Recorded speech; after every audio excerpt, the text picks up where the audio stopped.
We are the Riva management team, and today we will talk about the Hotel Los Angeles. It's a 4-star hotel servicing business, leisure, tour, contract, large groups, and small segments. But we focus on groups and business individuals. It has 250 guest rooms, 50 premium, and 200 standards. 1 restaurant with 125 seats with 50-seat bar lounge. It is about 2,000 square feet with space for events, flexible up to 200 people. We also offer a fitness center, a small pool, and an outdoor recreation area. Our services are free parking, digital national and international phone service, guest laundry and dry cleaning, as well as guest room digital entertainment and room service. My name is Alexia and I will do the positioning strategy. Our target market were business travelers, tour and large groups. With these segments, we are focusing on weekdays specifically. For the weekends, transient travelers. With this, we could be profitable due to the business development around the hotel, such as termination of the Convention and Civic Center, which will be opened by Q2, new legacy air carrier and new discount airline, completion of the 2 highways and 1 airport welcome center for visitors, contracts to boost regional services, and the hospital, which will double in size. Business travelers are more price elastic, easy to profile, and very frequent travelers. From this information, our goals will be to focus on public spaces and renovations and services of the rooms, as they are what our clients are going to use the most.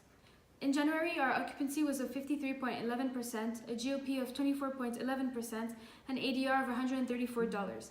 Difficult for our hotel to function. This is why investments will change these numbers.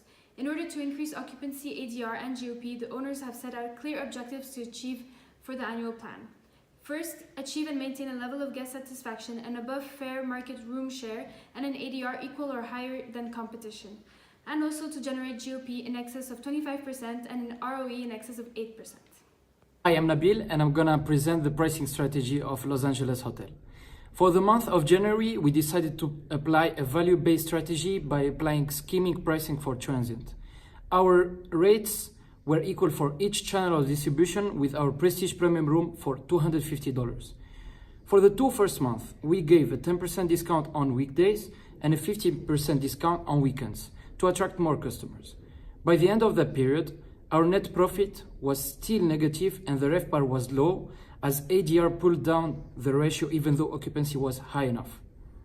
During the last month, to fetch up our RevPAR, we decided to slightly increase our pricing for premium bar rates, as it was the most popular in terms of rooms sold, as well as bigger discount when occupancy is below 65%, with a 20% discount on weekdays and 25% discount on weekends.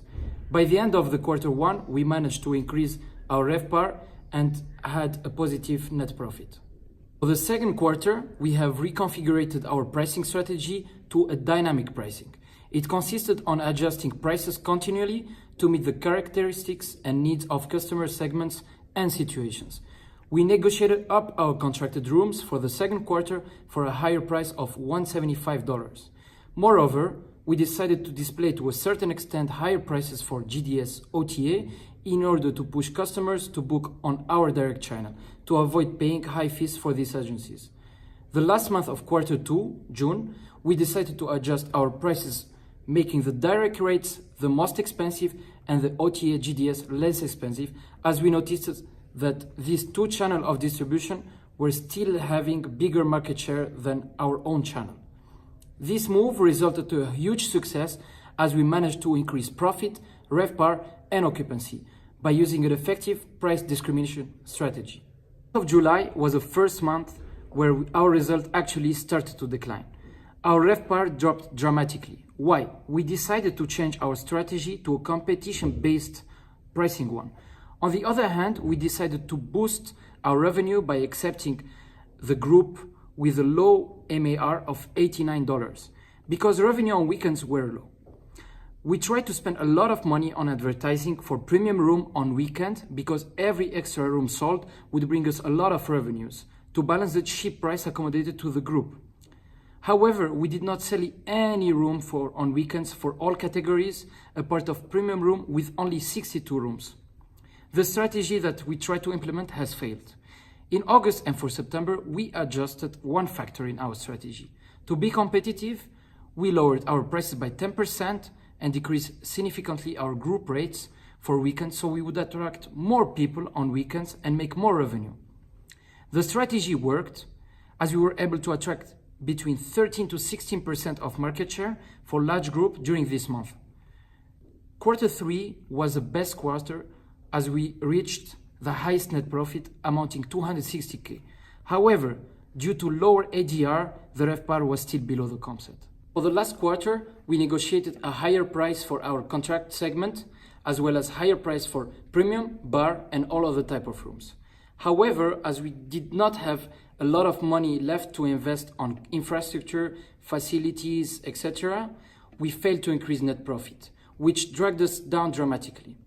This prestige pricing strategy failed as occupancy went really low.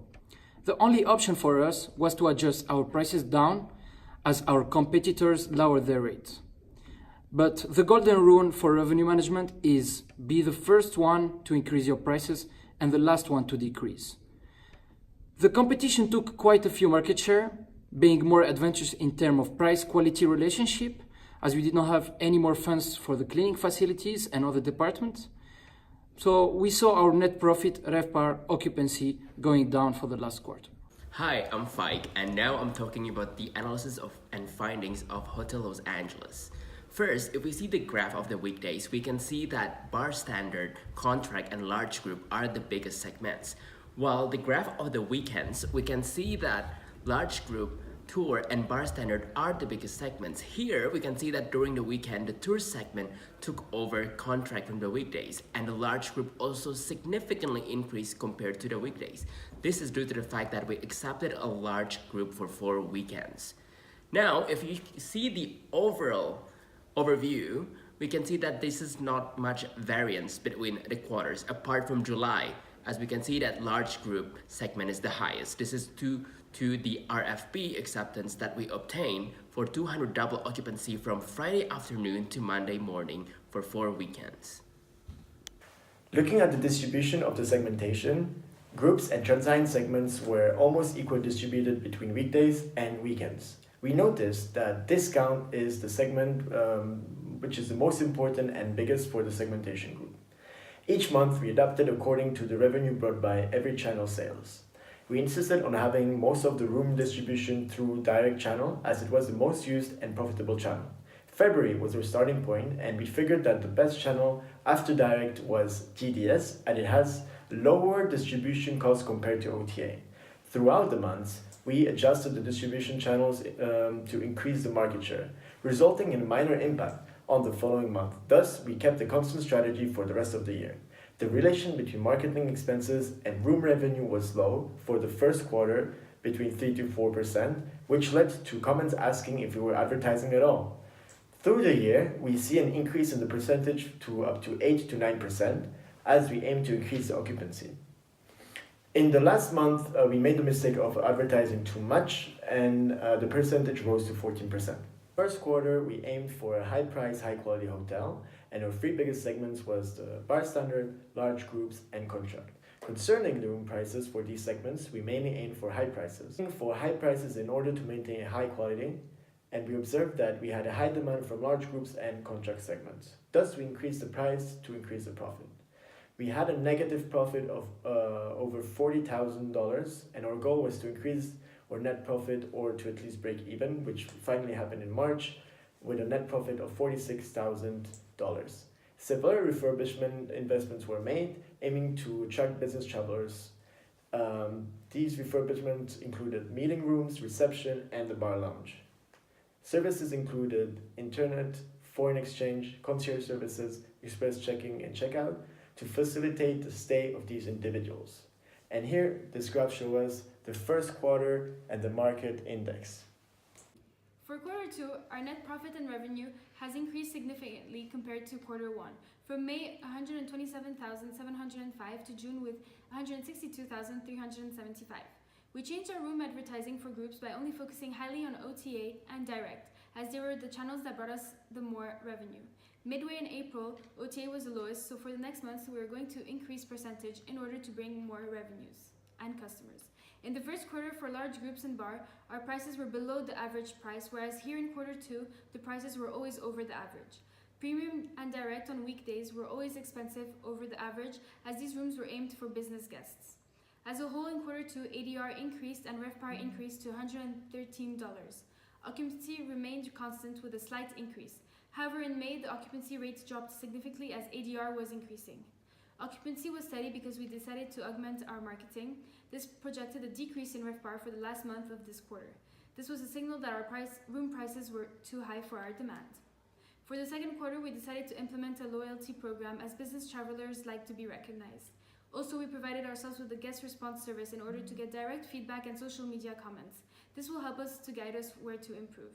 In May, a RFP was sent, however, we didn't obtain it due to high prices, meaning a higher MAR compared to our competitors. However, this meant that we would obtain more transient guests, which is what we focused on for direct and OTA only.